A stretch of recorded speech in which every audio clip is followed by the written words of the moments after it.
Hello and welcome to it. This is Chess and Wine, and I am ADP. Welcome to yet another episode. We're still at it. And yeah, maybe this should be our chance to congratulate the winner. But I haven't checked who the winner is, but I've got a very good feeling it is James Denham. But I'm not announcing a winner for the Goodness D competition. So that was it. We're just passing through that. Yes, obviously they'll be getting their Valentine's Day hamper coming their way. Yeah, chess and wine. No, man. I've been thinking, and I've been obviously confronted with some issues that have forced me to think about things. You see, and obviously reflect on how disappointed I am from chess. Yeah, by chess as a sport in South Africa.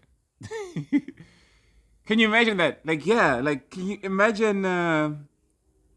I think that's the one thing. Maybe that should be the difference between the other bigger sports and chess, or maybe even some of the smaller sports as well, like what they do and how they do it. Because you know, when a person excels at a sport, there is that is supposed to afford them some opportunities. You see what I mean? Like that's supposed to afford them uh because that's and especially in a sport like chess, you find a person who excels in soccer, basketball, in rugby, and so forth. They get scholarships or whatever sort sports bursaries and so forth that qualifies them to go to tertiary and obviously get funded, whether by the sporting code, the sporting federation, or even the universities accepting them just on the basis of them being very good at that sport so that they could represent that campus or that university for that particular sport and so forth. That's one thing, right? And another thing is that if they are a obviously part of a club, sports club, then the club now takes responsibility and says, obviously, oh yeah, our young junior players have excelled in here and here, and now they've got an opportunity to do this and that, and then they take obviously ownership of the problems and the troubles, and they obviously sponsor. They obviously whether like you when you like I've always said, like in everything, obviously like with all these kids, when I've been working with the chess kids, or when they excel, I've always said that when they have excelled at this one thing, they do not deserve to confront problems, troubles in other things moving forward. Like they don't have to be the ones. Like say for instance, a chess player comes out first place in a chess tournament or is top player in the region, a top player in the province, and now they have to go play internationally.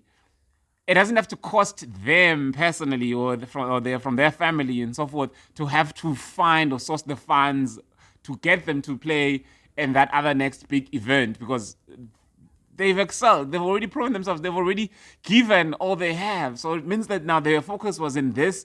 Now it's for other people, like the administrators and others, to focus on the next part, right? Like you expect only from a player that they give their best in playing. And then you do your best in ensuring that they get opportunities. You see what I mean? So now, when a player has excelled in the one thing, it is up to us in the supporting roles to excel in other things. And then, yeah, so obviously that's the one thing about sport in general. But now, when you come to sport, chess as a sport, now you think about chess as a sport and you think about what it means to be good at chess. Because being good at chess alone should be enough to afford you any sort of bursary, like any sort of opportunity, because of you've already proven your mental capabilities. You've already proven your ability to, I don't know, man. You can.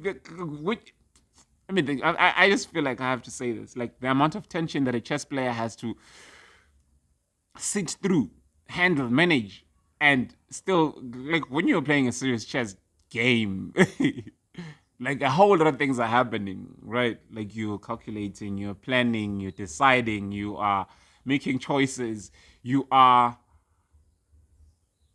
dealing with emotional, you're dealing with anxiety, you're dealing with pressure constantly, and you're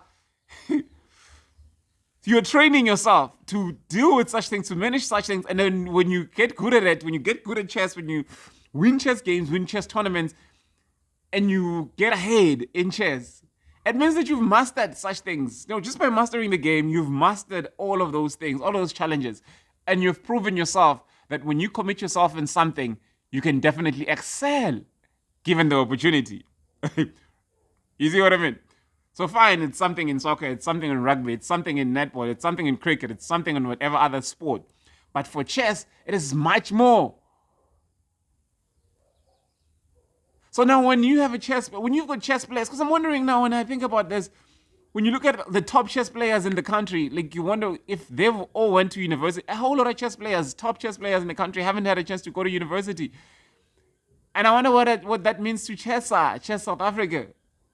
Because if we're going to sell chess in schools, we need to be able to point out to the top chess players or the chess players who have managed to go to university, succeed, and obviously achieve so much. Because I'm now thinking of some other top players I know from back in the day. I'm going to mention their names. I'm sorry, Muzenda Solo, obviously, who's one of the top chess players who come out of Wits University and became a quantity surveyor. And I'm sorry to mention you, Maswangai Paseka. Who also happened to come out of Wits and became an actuary scientist who was a chess player. You see? So we've got most of these top chess players who've got this top chess achievement. I think we're going to do a segment on those chess players and obviously some of the chess players who have achieved. So they have proven that with dedication and achievement, like chess play, like this. I only picked up chess when I was at university, so I can't claim that chess has given a stand 1, 2, 3, 4 for me, but it hasn't, maybe whatever. But my point is that we need to, chess institutions, because I'm speaking clubs, I'm speaking regional federations, provincial federations, and the National Federation as well, needs to have a program that offers university bursaries. And yes, kudos to KZN because they just saw a very good tournament that is taking place. I'm not sure if it's this week or next week, where the number one player there, the first prize is a 20,000 rand bursary to a tertiary institution of some sort. Like, and that's progressive. That is something that we want to see. That is something that speaks to this message that I'm actually driving to here.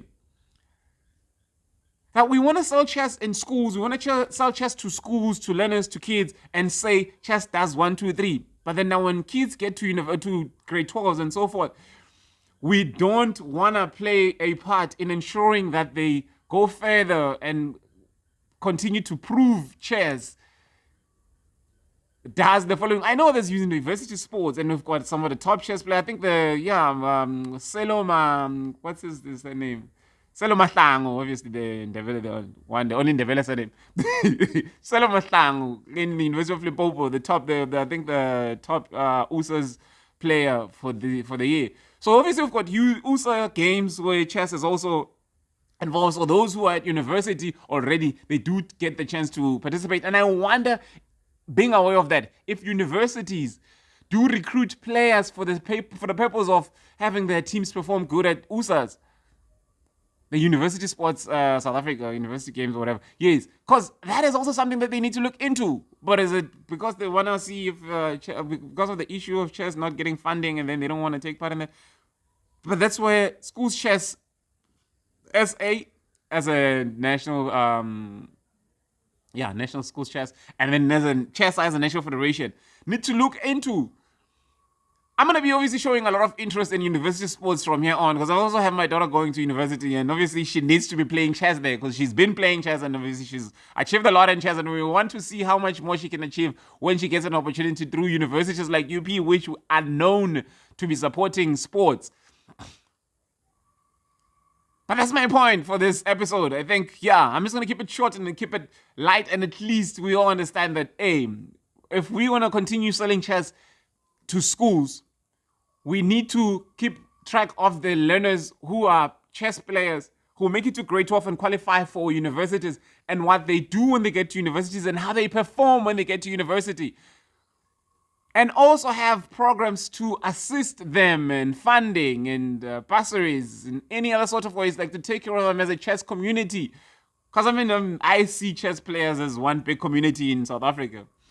That's why it's a very small chess community. And that's what leads me to say this one very small part that is completely unrelated to this. Because in my previous episode about schools chess, I spoke about an issue No, I didn't even mention it in the episode. I just went on WhatsApp and I inquired about it before making an episode about it. Because there was a rumor that in some provinces, selections do for schools sports championship, schools chess championship, do not go according to the book. Wherein, if a player has qualified or has not qualified in the circuit selections, they are able to be afforded an opportunity in the regional or district selections as long as they can pay for entry fees. So I got wind of that and I inquired. I'm like, okay, these are meant to be selections. If somebody is eliminated in the first round, they're not supposed to get an opportunity in the next round. And I hear that it is happening in this particular province, which is the Western Cape. And I inquired, and upon inquiry, I come across people saying, I know who said that. Is it so and so? I'm like, no, I'm not going to be saying any names. It's not who you say it is, but I'm just asking, is it happening? And then that leader from that side says, no, it is definitely not happening. In this region, I'm running 1, 2, 3, and it cannot be happening, and so forth and so forth. I'm like, oh, okay. Now I was just checking, just obviously checking my facts before making a story. And then the next thing, I get a call from that person saying that somebody came to them and told them that I said that they said that there's people paying for selections. And I hadn't said that. And then now the man is concerned because now he's being threatened with suspension, Hendrik style. Yes, because you see now there's people that are already... So it's not only in that level, Hendrik style level, where people suspend people. So now we get people in regional school chairs and regional districts chairs threatening to suspend people because they may or may not have said certain things to me about things. And obviously the whole facts around this whole matter are just crazy. Because the one part is, I haven't even said that that person is the one that told me that. Because he also... And even if I did, will that be grounds for suspension? I don't know, but I didn't. But if I did, yes. Even if I did, they don't have obviously the proof that I did say it. But I didn't say it, and I've got the proof that I didn't say it in the text that I've obviously shared with him as well, and say, no, I didn't say anything. There it is. And now they're saying, oh, that just means that they've always had it against him.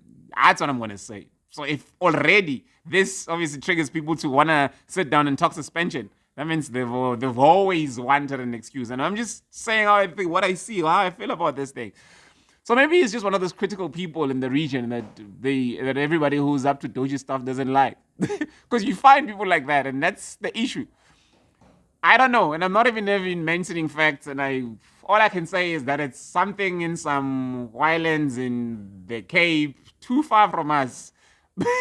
But yeah, so I just had to mention it because soon there'll be somebody suspended, and obviously we'll be running a story that, oh, there's another suspension happening in the Western Cape. 1, 2, 3, 4, 5, 6, 7, 8, 9, 10. But yeah, it's just like that. But yeah, nope. Whew. Anyway, South Africa has a very terrible history. We all know about it. We're living in it. History is not left in the past. It is with us here and now and today. And it affects all black and white. And it's obviously... yeah, man. So that's it. Sometimes you get chopped by an axe that has a wood that looks like you, tree. So you look at the wood that's the handle of an axe and you think, oh, they're one of us. But they're looking to chop you and suspend you because they're about to suspend you, and boom. Yeah, no, it's a funny thing. It's not a funny thing because, I mean, this person is an arbiter, and that's maybe one of his livelihoods running tournaments, and if he gets suspended, life is threatened. Don't do that. Speak up against things like that. Don't go around suspending people just because they might or might not have said certain things. Come on. Learn how to fight your battles in the proper ways. But yeah, this has been Chess and Wine, and I do appreciate you for watching and for subscribing. Yeah, no, I had a very good episode planned out today, and I just felt like talking to this matter right now, because obviously it's a very close to the heart issue. We'll speak about other things in the next episode. Thank you for watching, and I would always love you. And please be by my side whenever somebody threatens to sue. I've got a team for that. Good evening.